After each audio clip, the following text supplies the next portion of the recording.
My name is Eugene Davidovich, and today we are here with Eric Siegel at the site of the future Burnham Institute here in San Diego. And some of you may have heard of my case out there.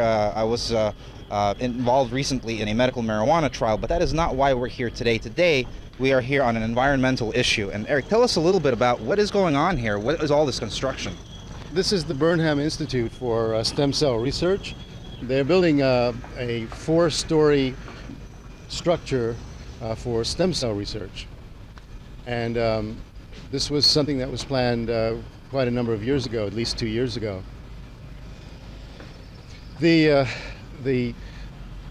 When I found out about this by seeing all the trees cut down that go down over there, there was a whole area of trees in there, I started to ask some questions as to what was going on. And I went down to the Coastal Commission, asked some questions, which is in the previous videos, you can see. Where are we right now? What is this location? This is North Torry Pines Road. What used to be here prior to the construction? Trees.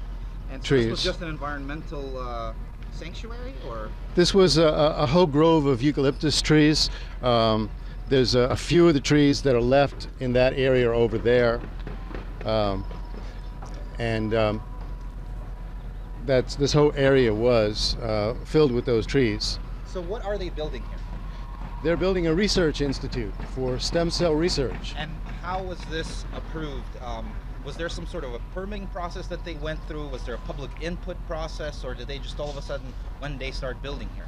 Well, the Coastal Commission was the main governmental body that controlled whether this was going to be done or not. And they notified a certain list of people that they had a list of. Apparently, the Coastal Commission requires residents with 100 feet radius to be notified of the place where they're going to do this. But as you may be able to tell by looking at things, there is no residential properties around. So the issue here is not stem cell research. That's not the issue. The issue is the destruction of a beautiful ecosystem environment that used to be down here, and now it is totally destroyed. So far, people might say, well, if we stop this now, we'd have this big thing over here. And that is true, that this is unfortunate what's already here and how quickly they can build.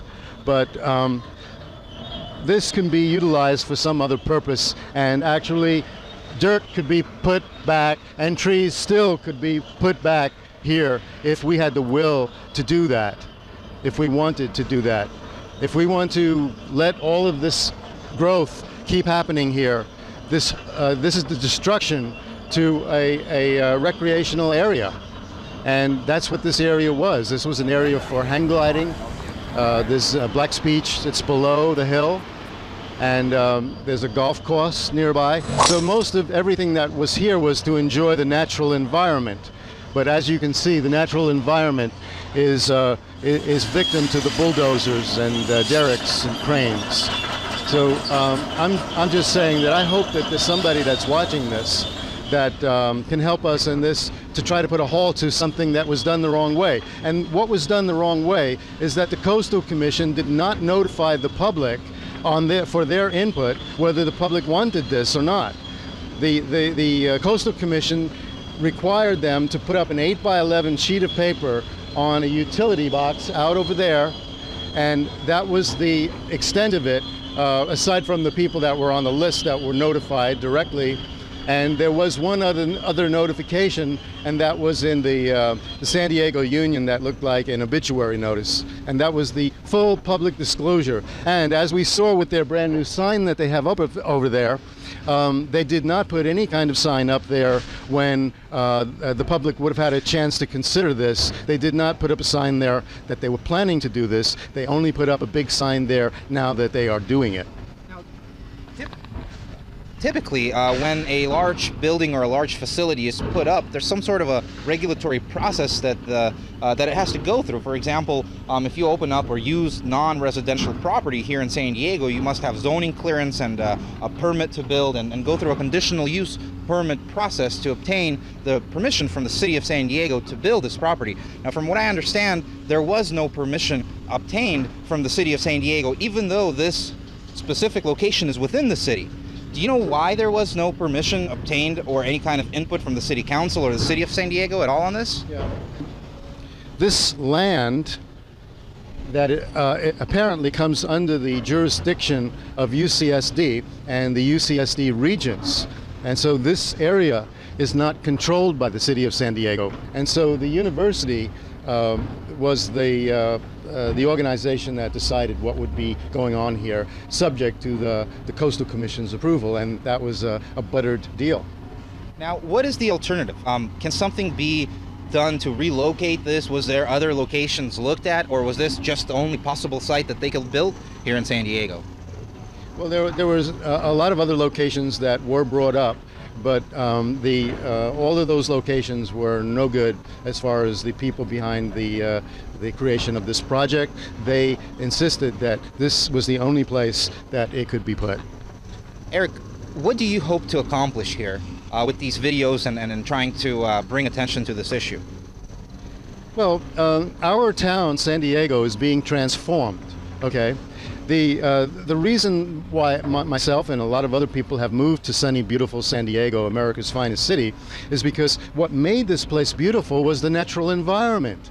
The beaches, the trees, the fresh air, the sunshine, and the wildlife, everything. This is the dream of California, and we are watching the disintegration of the dream of California. And what San Diego is turning into is another New York City. And they have the machinery as fast as they can run the machinery. They're at work building and putting up buildings everywhere. San Diego is like being bombed with buildings. And this is an area that was a beautiful, natural, it almost felt like you were coming to the country when you came here. And we are watching this all be obliterated and destroyed. And we don't want this. And the public doesn't want this either, otherwise they wouldn't be buying copies of Avatar for $15 in every major supermarket now. Because the public is onto this thing of wanting to preserve and protect trees and nature and animals and lizards and so forth. They don't want this, and I don't want this. So that's what I'm up to. I'm trying to stop it.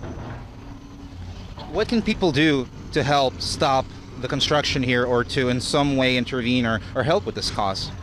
Well, I think that one of the things they could do is they can contact me and tell me what their area of expertise is, and especially lawyers, to do some kind of motion before a judge to get a stay, to get a slowdown, to get a stop, to give us an opportunity to get the input from the public on what they want to do to this area of San Diego. Now, if the people who are paying and are in charge of this project and the building here were watching this video today, do you have a message for them? What would you tell them?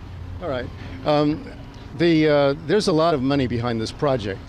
These very wealthy philanthropists, I don't see the philanthropy of destroying a great area of San Diego to put up boxes, buildings for all these institutes when you can be doing your research. I don't want to stop your research. I don't think anybody really wants to stop what you want to do as far as stem cell research, because that's what the public wants. But we do think that this is not the appropriate place for it to be. Well, thank you, Eric, for bringing much needed attention to this environmental issue. I'd like to also ask you how people can get in contact with you. Is there a phone number or email address or a website that they can visit to find out more information about the situation here? Yeah, you can contact me through YouTube by this video that you're seeing. You could leave a comment, and in that way you can make contact with me and tell me your area of expertise, how you can help to put a stop to this.